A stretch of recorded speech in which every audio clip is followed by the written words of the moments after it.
Second chapter है हमारा lost spring, और एग्जाम के दृष्टिकोण से बहुत इंपॉर्टेंट चैप्टर है। ठीक है, स्प्रिंग का मतलब होता है वसंत। चैप्टर का पूरा नाम है lost spring stories of stolen childhood, जो कि लिखा गया था अनीस जंग नाम की एक लेखिका के द्वारा। राउरकेला में उनका जन्म हुआ, हैदराबाद के अंदर उनकी एजुकेशन हुई, काफ़ी समय हैदराबाद में रही वो। और इस कहानी के अंदर हम ये कह सकते हैं कि this story is based on the concept of child labour. जो बाल श्रम है, छोटे बच्चे हैं, उन बच्चों की स्थिति किस प्रकार की है उसके बारे में ये चैप्टर है। बच्चों, दो कहानियां हैं इसके अंदर, दो कहानियां, अब ध्यान रखना। पहले हम इसका टाइटल डिस्कशन कर लें। लॉस्ट स्प्रिंग इसलिए कहा गया है कि जो बच्चा है उसके लिए जो वसंत होती है वो उसका बचपन होता है, चाइल्डहुड होता है। बट मजबूरी की वजह से, पॉवर्टी, गरीबी की वजह से, या हम कहते हैं लैक ऑफ एजुकेशन, शिक्षा की कमी की वजह से बच्चे ऐसे कामों में लग जाते हैं बचपन में ही कि वो अपने बचपन को एंजॉय नहीं कर पाते। अपना जो बचपन है उसको स्टोलन, खो देते हैं, चोरी हो जाता है उनका बचपन, और फिर वो बड़े होकर फिर अच्छे से किसी चीज़ को अचीवमेंट नहीं कर पाते हैं वो। ठीक है, इस चैप्टर में दो स्टोरीज पढ़ेंगे हम लोग, दो। फर्स्ट स्टोरी है सीमापुरी। दिल्ली के बॉर्डर पर एक कच्ची बस्ती होती है सीमापुरी, उस सीमापुरी की कहानी है। और यह कहानी एक साहिब नाम के बच्चे की है। वो साहिब नाम का बच्चा जो पूरे सीमापुरी में, दिल्ली के उस एरिया में रैग पिकिंग, कचरा उठाने का, कचरा बीनने का काम करता है।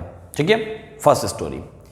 सेकंड स्टोरी जो है वो फिरोजाबाद नाम के एक शहर की है, और ये कहानी मुकेश नाम के बच्चे की है। वो मुकेश नाम का बच्चा जो बैंगल मेकिंग, चूड़ियां बनाने का काम करता है। दो कहानियां हैं। अभी हम यहां पर पहले फर्स्ट स्टोरी का डिस्कशन करेंगे। फर्स्ट स्टोरी का डिस्कशन करेंगे और फर्स्ट जो स्टोरी है उसको हम कंप्लीट पढ़ेंगे, उसके बाद फिर हम सेकंड स्टोरी पर पहुंचते हैं। ठीक है, इंपॉर्टेंट है, मैं आपको बता दूं एक बार, कम से कम 3 से 4 बार ये क्वेश्चन कि सीमापुरी जो कच्ची बस्ती है उसका वर्णन अपने शब्दों में कीजिए। Describe the living condition of Seemapuri in your own words. ये क्वेश्चन बोर्ड में काफी बार पूछा हुआ है, चैप्टर इंपॉर्टेंट है। ठीक है, फर्स्ट स्टोरी शुरुआत करते हैं हम लोग। ठीक है, देखिए क्या होता है इसमें। लेखिका अक्सर सुबह सुबह कुछ बच्चों को अपने पड़ोस में कचरा बीनते हुए देखती है। तो वो एक दिन इस साहिब नाम का जो बच्चा है, इस बच्चे से पूछती है कि भाई तुम क्या करते हो इसमें कचरे में, और कचरा क्यों ढूंढते हो, कचरा क्यों उठाते हो आप।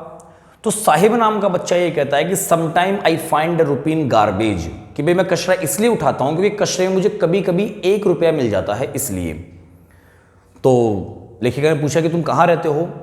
साहिब ने कहा कि हम बांग्लादेश, ढाका के रहने वाले हैं, लेकिन हमारे वहाँ पर इतने तूफान आया करते थे, तो उन तूफानों ने अक्सर हमारे खेतों को, मैदानों को उड़ा दिया, हमारे घर ख़त्म कर दिए। तो हम पैसा कमाने के लिए, पैसों की तलाश में हम कहाँ पर आ गए, हम सीमापुरी में आकर बस गए 1971 में, 1971 में। ठीक है, ऐसा साहिब की माँ उसे बताया करती थी। साहिब को तो डिस्टेंट मेमोरी थी, याद भी नहीं था अच्छे से। तो लेखिका ने उससे कहा कि भाई तू ये कचरा उठाता क्यों है।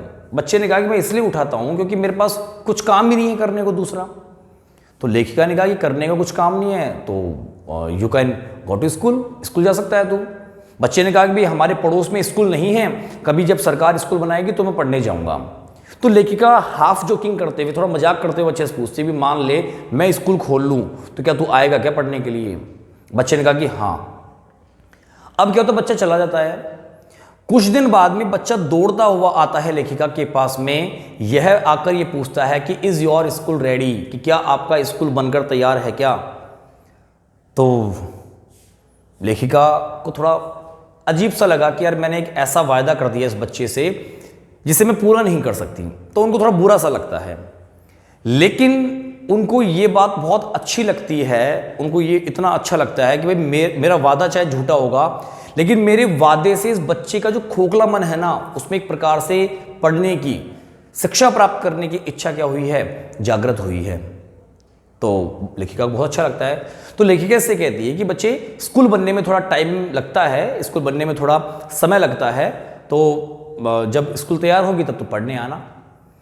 लेखिका काफी टाइम बाद में इस बच्चे से नाम पूछती है कि भाई तेरा नाम क्या है। बच्चा कहता है कि मेरा नाम साहिब ए आलम, पूरा नाम बताता है कि मेरा नाम साहिब ए आलम है।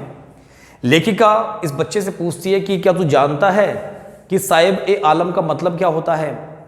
बच्चे ने कहा कि भाई नहीं, मैं तो नहीं जानता। तो लेखिका उससे कहती है कि साहिब ए आलम का मतलब होता है लॉर्ड ऑफ द यूनिवर्स, इस ब्रह्मांड का देवता। उस बच्चे को यकीन नहीं होता है। तो बच्चा ये सोचता है कि यार मैं तो रैग पिकिंग करता हूँ, कचरा वचरा उठाता हूँ, मैं ब्रह्मांड का देवता कैसे हो सकता हूँ, बट स्वीकार कर लेता है। आगे आप ये पढ़ोगे कि इन बच्चों की तुलना प्रातःकाल निकलने वाले पक्षियों से करती है लेखिका, कि जिस प्रकार से पक्षी सुबह सुबह क्या होते हैं, अपने घोंसलों से बाहर निकलते हैं, दाना चुगकर समय पर पहुंच जाते हैं। इसलिए यहाँ पर जितने भी बच्चे हैं सीमापुरी में, मोस्टली बच्चे बेयरफुट होते हैं, नंगे पैर होते हैं, और पैर न जले इसलिए सुबह सुबह जल्दी आते हैं और वो कचरा वगैरह इकट्ठा करके वापस वो घर को लौट जाते हैं। इसीलिए वो कंपेयर करती है चिड़ियाओं से। ठीक है। लेखिका एक दिन सब बच्चों को इकट्ठा करती है, उन बच्चों से पूछती है कि भाई तुम why are not you wearing chappals, कि तुम चप्पल क्यों नहीं पहनते हो। तो एक बच्चा कहता है कि भाई क्या नाम से, कि मेरी माँ ने टान पर वो चप्पल रखी हुई है और मुझे देती नहीं है। दूसरा बच्चा बोलता है बीच में कि भाई अगर इसकी माँ इसको चप्पल दे देती तो कहीं फेंक देता है कहीं ले जाकर। मतलब ये सारा कॉन्वर्सेशन चल रहा था।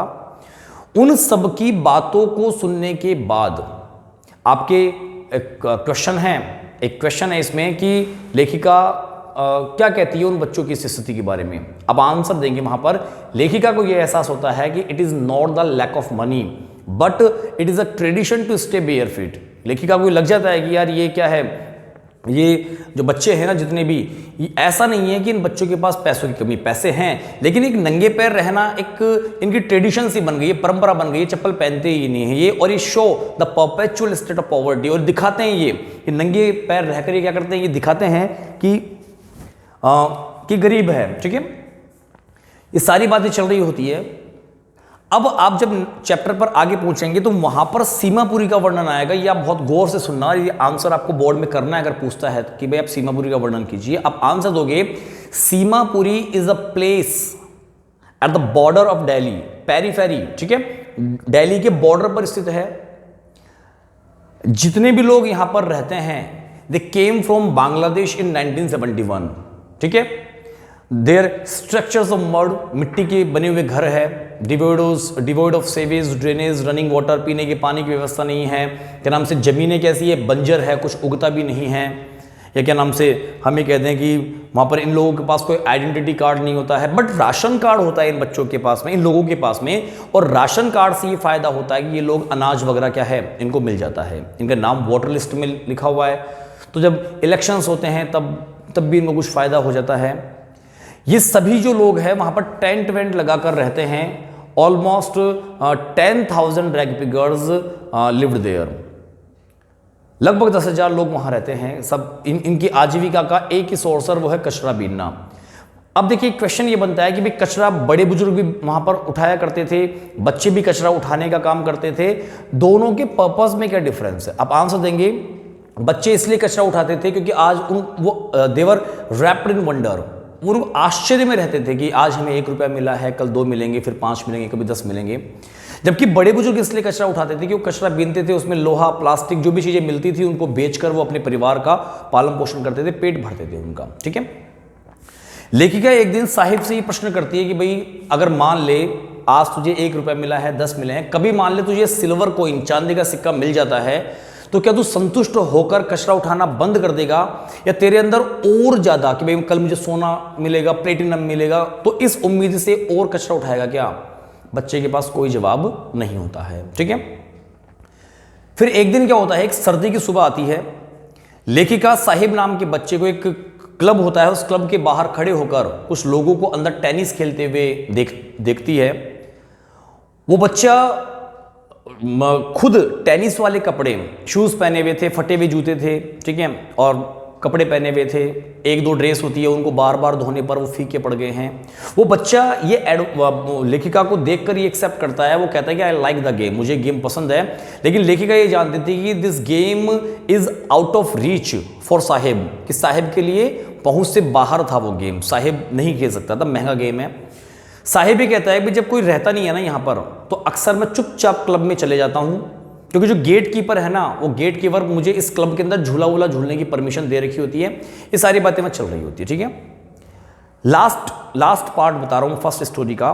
क्या होता है लास्ट में, एक दिन लेखिका साहिब को देखती है कि साहिब जो डेयरी बूथ होता है, मिल्क बूथ होता है, उस रास्ते पर हाथ में केटली लिए आ रहा होता है। जैसे वो लेखिका से मिलता है, साहिब कहता है कि भाई अब मैं आजकल कचरा बीनना मैंने बंद कर दिया और अब मैं उस चाय की दुकान में काम करता हूं, मुझे 800 रुपये, बोर्ड में पूछा हुआ क्वेश्चन है, ध्यान रखना कि how much money did Sahib paid by the T क्या नाम से ऑनर, कि चाय की दुकान का जो मालिक है वो कितना पैसा देता था साहिब को। अब आंसर देंगे, साहिब कहता है कि मुझे 800 रुपये पर मंथ और सुबह शाम का जो खाना है वो मुझे दिया जाता है। तो देखिए लेखिका एक क्वेश्चन करती है उससे, लेखिका एक क्वेश्चन करती है कि भाई क्या तू चाय की दुकान में काम करके खुश है क्या। ये सुनते ही उस बच्चे के चेहरे के एक्सप्रेशंस बदल जाते हैं, इसका मतलब बच्चा चाय की दुकान में काम करके खुश नहीं था। आपके क्वेश्चन है इसमें कि is Sahib happy working in tea stall, explain कि साहिब चाय की दुकान में काम करके खुश था क्या, अगर नहीं था तो एक्सप्लेन कीजिए क्यों नहीं था। आप आंसर देंगे, लास्ट लाइन बोल रहा हूं मैं, आप आंसर देंगे कि साहिब चाय की दुकान में काम करके खुश नहीं था क्योंकि वो स्टील की केटली उसे ज़्यादा भारी लगती थी। किसकी अपेक्षा, उस बड़े सारे प्लास्टिक बैग की अपेक्षा, क्योंकि स्टील की केटली उस चाय वाले की थी, जबकि वो प्लास्टिक का बैग खुद किसका था, साहिब का था। और Saheb is no longer is own master, Saheb चाय पहले कचरा बीनता था लेकिन वो स्वतंत्र था, लेकिन अब वो चाय की दुकान में काम कर रहा है, 800 रुपये मिल रहे हैं, इसके बावजूद भी वो अपनी स्वतंत्रता खो चुका था। He was a slave of tea stall owner, कि उस चाय की दुकान के मालिक का क्या बन गया था, वो गुलाम बन गया था। यहां आपके क्या होता है, फर्स्ट स्टोरी कंप्लीट होती है लॉस्ट स्प्रिंग की, ठीक है। ये फर्स्ट स्टोरी है। सेकंड नेक्स्ट पार्ट में जो भी हम नेक्स्ट वीडियो लेंगे उसमें सेकंड स्टोरी जो मैंने बताया फिरोजाबाद, जो मुकेश नाम के बच्चे की कहानी है जो बैंगल मेकिंग का काम करता है, चूड़ियां बनाने का काम करता है, ये स्टोरी हम लोग नेक्स्ट वीडियो में कवर करते हैं, ठीक है।